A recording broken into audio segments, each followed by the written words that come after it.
Hello,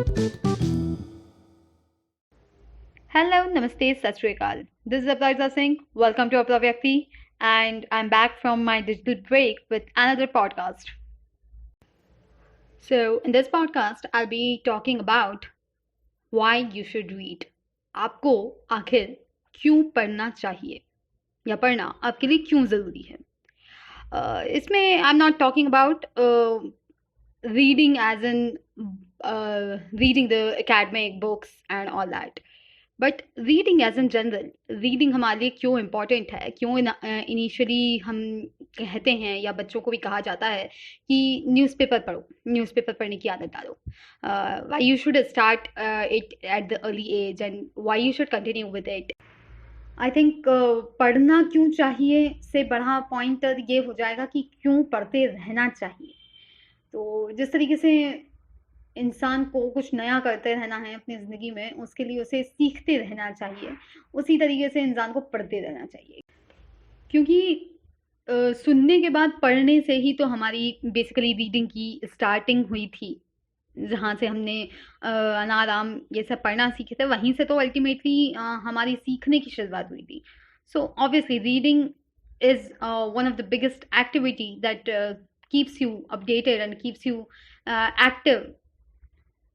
Being a writer and digital marketer, it's been a thing that Quora has been part of our life. On Quora, mostly I came across this question that why should I read, or how should I read, or how to develop this appetite of reading, or everything. So many queries relating to reading.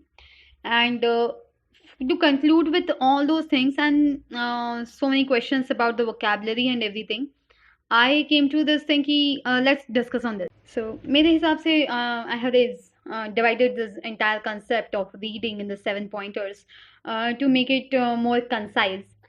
And so first is vocabulary. हमारी जो शब्दावली होती है वो काफ़ी improve होती है हमारे कांस्टेंट लर्निंग से, रीडिंग से.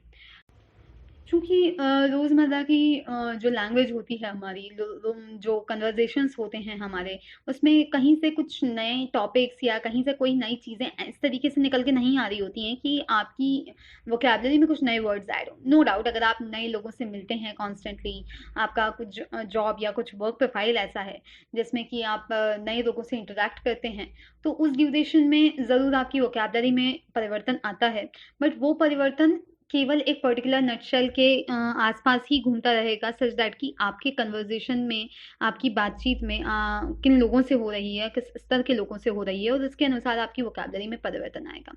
पर रीडिंग में आप जिस लेवल के बुक्स को, जिस लेवल के लिटरेचर को रीड करते हैं, उसके हिसाब से आपकी वोकैबुलरी, आपकी शब्दावली में इम्प्रूवमेंट होता है. सेकंड पॉइंटर है फ्लुएंसी, जिसे हम धारा प्रवाह बोलना कहते हैं. जो हम नेचुरली बात कर रहे होते हैं एक दूसरे से, वो हमारी धारा प्रवाह होती है. बट अगर आपको किसी पर्टिकुलर टॉपिक के बारे में, आपको किसी चीज़ के बारे में अगर बोलने को कह दिया जाए, या किसी एक पर्टिकुलर लैंग्वेज में बोलने को कह दिया जाए, तो वो चीज़ पॉसिबल नहीं हो पाती कि आप उतने ही फ्लुएंटली बोल पाएंगे. ये कुछ लोगों के साथ में नेचुरल वो रेगुलर कन्वर्सेशन जो कर रहे हैं, उसमें भी वो सोच के कुछ शब्द छाँट के, अपने शब्दकोश में से शब्द छाँट के बोलने के बारे में सोच रहे होते हैं. Fluency only comes when you practice it. और प्रैक्टिस हमारी उस नेक्स्ट लेवल वोकैबुलरी का जिस पे हम जा रहे हैं, और ये अपग्रेडेशन रीडिंग से काफ़ी जल्दी होता. रिमेंबर स्कूल में किस तरह से हम एक एक शब्द करके पढ़ा करते थे, और शायद हमको एक पैराग्राफ कंप्लीट करने में भी कभी कभी 5-7 मिनट लग जाया करते थे. And now we are much capable of reading the entire pages and the entire books. तो ultimately why that happened, because we developed the habit of reading at that particular time. Just like that, fluency उस ही reading की habit से add up होती है. जैसे आप reading start करते हैं, या अगर आपकी काफ़ी टाइम से अगर आदत छूट गई है, और अगर आप वापस से बुक पढ़ना कोई स्टार्ट करते हैं, तो it will take you probably 5 minutes to read a page और 10 minutes to read a page. और वहीं ग्रेजुअली जैसे जैसे आपकी हैबिट डेवलप हो जाती है उसकी, तो आपको 2 मिनट एक पेज को पढ़ने में मोस्टली लगेगा। So this develops your habit of reading, और जितना जल्दी आप उसको पढ़ रहे होते हैं, एक टाइम के बाद आप उसे उतनी ही जल्दी, उतनी ही फ्लुएंसी के साथ में बोल भी रहे होते हैं, and that's why it aids a lot to the fluency. My third pointer is that reading aids to your perspective. नज़रिया, आपके सोचने का नज़रिया काफ़ी ज़्यादा इम्पेक्ट करता है उस चीज़ से कि आप किस टाइप की बुक्स पढ़ते हैं, आप किस टाइप का कंटेंट कंज्यूम करते हैं। Reading books help you understand the different angles of the story. अब यहाँ स्टोरी मतलब जो पर्टिकुलर स्टोरी है उसमें जो कैरेक्टर्स हैं उनके साथ जो सिचुएशंस हैं, केवल उस स्टोरी प्लॉट की बात नहीं हो रही है। Rather, it talks about the all different angles and perspectives of your own life also. First hand किसी सिचुएशन में केवल हमें हमारा एंगल दिखता है, हमारे साथ क्या हुआ, अगले के साथ क्या हुआ, सिर्फ वो दिखता है। बट जितना हम इंटेंस पढ़ते हैं उसके ऊपर हम कई सारे अलग अलग पॉइंटर्स जो शायद हमने कभी सोचे भी नहीं हो, उन पे हमें विचार करने में आता है, और it aids to our perspective in that angle कि ओ, ये तो मैंने कभी सोचा नहीं था। And that's how literature or our content that we are consuming help us understand the different angles and different perspectives better. My fourth pointer and the major benefit of reading that I personally feel is reading सबसे सस्ता travel है। आप जितनी जगहें घूमना चाहो घूम सकते हो, जिस टाइप की घूमना चाहो घूम सकते हो, जब जहाँ रहना है रह सकते हो without paying a single penny.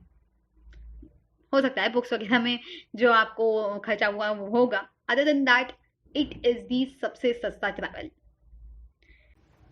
Initially resume में सब लिखते हैं reading is their hobby, but 90% किसी की नहीं होती है, क्योंकि लोगों को पढ़ते पढ़ते नींद आ जाती है। और वहीं travelling is also one of the thing जो कि लोग इंस्टाग्राम में लिखते हैं, वो रिज्यूम में नहीं होता। वॉन्डरलस्ट हर कोई है, ट्रैवल सबको करना है, पसंद सबको है, लेकिन एवरीवन हैव डिफरेंट कॉन्स्टेंट्स। किसी का बजट कॉन्स्टेंट आ जाता है, किसी का ट्रैवलिंग करना है पर ट्रैवलिंग के दूसरे इश्यूज होते हैं। Everyone is having their own issues, but reading आपको सबसे सस्ती तरीके से ट्रैवल करवा सकती है जितने जगह जाना हो वहाँ पे। फिजिकली आप नहीं गए होते हो उन जगहों पे, बट आपने उस कंटेंट के थ्रू उन चीज़ों को महसूस किया होता है। जैसे कि लंदन ब्रिज किसी ने नहीं देखा, बट मूवीज में देख देख के एवरीवन इमेजिन कि मुझे लंदन जाना है, मुझे पेरिस जाना है, वो पेरिस के वहां पे जाके खड़े होके और I just have to get my photo over there, ये सबको पता है, but you haven't lived that place. वो केवल आपके ख्वाबों में उन पिक्चर्स के थ्रू है। Just like that imagination change करने में रीडिंग का कोई जवाब नहीं है।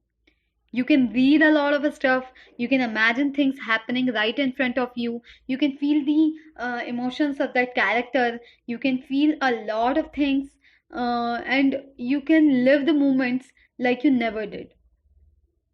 You can travel to places and you can walk to the hills of Himalaya with any writer who mentioned about it. Like traveling from one place to another, you learn a lot while reading about the places, while reading about the people, while reading a different type of content. It adds to your imagination जैसा कि आपने कभी imagine भी नहीं किया होगा.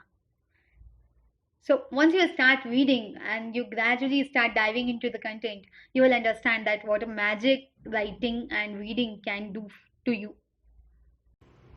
The fifth major benefit of reading is that it makes you wise.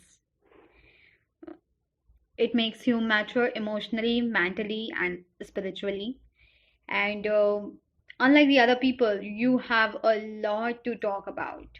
But it only depends upon that you are talking to the people who are interested in the type of conversations. Unlike non-readers, readers के पास हमेशा बहुत सारे topics होते हैं बात करने के लिए. They can talk about anything, they can start from anything, they can end anywhere, and it's mostly like हर चीज़ का कहीं ना कहीं कनेक्शन होना ज़रूरी नहीं है. It's like if a person is talking about any particular situation और any particular thing, it may not link somewhere, लेकिन आप कभी भी आउट ऑफ टॉपिक्स नहीं जाओगे. It makes you wise in understanding your own self. So my sixth pointer says that reading helps you understand yourself better because it improves your brain chemistry. You are able to see the different angle and different side of the story. You happen to talk about a lot of things, and when you happen to talk about lot of things, you automatically connect better with people. Either it's a common book, अगर अगला कोई reader है तो एक common book हो सकती है जो कि आपको कनेक्ट करती है. हो सकता है उसमें से कोई टॉपिक हो, कोई चीज़ हो, कोई स्टोरी हो जो कि काफ़ी रिनाउंड है, वो आपको किसी से बात करने में कनेक्ट करती है. और कुछ ना हो तो वो एक टॉपिक दे देती है आपको जिसके बारे में आप कन्वर्जेशन इजीली कर सकते हो, जिसके बारे में बात करके आप अगले से जुड़ सकते हो. तो it helps you connect better with people, it helps you understand yourself. I read somewhere that literature is the reflection of your personality. The type of content that you consume, the type of things that you read, and the type of type of songs that you listen is nothing more but is the reflection of what you are as a person and what you think as a person. And that's why the music, the taste of books, the taste of content that you consume tells a lot about you as a person. It is not to offend anyone, but it is to have understand oneself better. Ki we choose the content and we choose whatever we watch very wisely, so that we grow as a person in the good direction rather than getting deviated in the different angles which we are not. It impacts our personality, it impacts our traits, it impacts our relations, and it impacts our bond with the people as well. Last और सबसे बड़ा benefit जो मैंने खुद ने experience किया है कि you never get bore as a reader. आपके पास हमेशा कुछ ना कुछ होता है पढ़ने के लिए. आप हम कभी भी अकेले हो कहीं भी या कहीं घूम रहे हो, ट्रैवल कर रहे हो, फिर भी आप कभी बोर नहीं होते because you always have something important to read. आपकी एक बड़ी सी बकेट लिस्ट होगी बुक्स की जो कभी ख़त्म नहीं होती है. You always have this craving for more things, और ये वाली भी पढ़ने हैं, वो वाली भी पढ़ना है, वो वाली भी पढ़ना है, but you don't have that much of time. And so you are always picky about the things की okay I will take this one the first and then I will take this one and like that.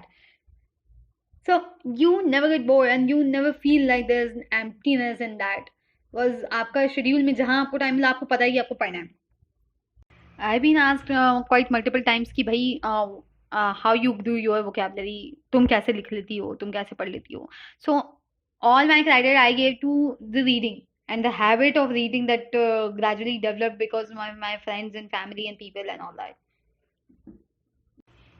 एक और common question जो मुझसे हमेशा पूछा जाता है कि तेरी इंग्लिश अच्छी है, तू बता कि भैया कैसे क्या सीखना, कहाँ से स्टार्ट करें. ऑल आई से इज जस्ट स्टार्ट रीडिंग. कहीं न कहीं से शुरू तो करो. You just don't you just can't be perfect in like one day. So you have to keep giving your multiple days for the same thing again and again to improve and to reach that level कि जहाँ पे आपको एक self satisfaction feel होना चाहिए.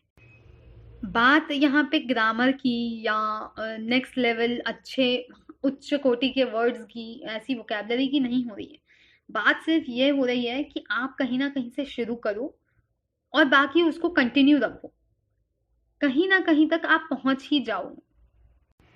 Also addressing one of the common issues कि भाई पढ़ते पढ़ते नींद आ जाती है, तो it is a common thing क्योंकि अगर वो आपके इंटरेस्ट की नहीं है इनिशियली और आप आपकी हैबिट को चेंज करने की कोशिश कर रहे हो तो आपकी बॉडी उसके लिए अडेप्टिव नहीं है, तो वो नींद आएगी ही सही. लेकिन हो सकता है कि आप फर्स्ट डे एक पेज पढ़ के सो जाओ या एक पैराग्राफ पढ़ के सो जाओ. सेकेंड डे आप एक पेज पढ़ पाओ. थर्ड डे आप 2 पेज पढ़ के सो पाओ. इट्स जस्ट समथिंग जो कि ग्रेजुअली ही डेवलप होगा, तो उसको आप एकदम से चेंज करने की सोच भी नहीं सकते. और अगर वो चेंज नहीं हो रहा है तो उसको छोड़ दो. ये करना भी कोई समझदारी की बात नहीं होगी. तो ये हैबिट डेवलप होगी नहीं होगी कितने दिनों तक कंटिन्यू रहेगी, उसको कंटिन्यू करने के लिए कितने पापड़ बेलने पड़ेंगे, that's entirely in your hand, but it is a very healthy habit for your brain. जैसे कि आपके बॉडी को चलाते रहने के लिए, आपके सारे फंक्शंस चलाते रहने के लिए आपको खाने की, पानी की ज़रूरत है, ठीक उसी के तरीके से आपके माइंड की ग्रोथ के लिए रीडिंग की ज़रूरत होती है। नो डाउट कि आजकल कंटेंट कंज्यूम करने के काफ़ी अलग अलग तरीके आ गए हैं, मगर रीडिंग फिर भी एक काफ़ी इफ़ेक्टिव टेक्निक है। So if you are not a reader yet and you want to start it, give it a shot and let me know कि क्या चेंजेस और क्या नई चीज़ें आई, क्या बेनिफिट्स हुए आपको, so we can add and we can think of what could be done more. So, all the best. Happy reading for now. See you in the next session with another podcast with some creative, quirky topic. And if you have any queries regarding the reading or where to start or the kind of books, you can ping me anytime. I'll be there. See you. Bye bye.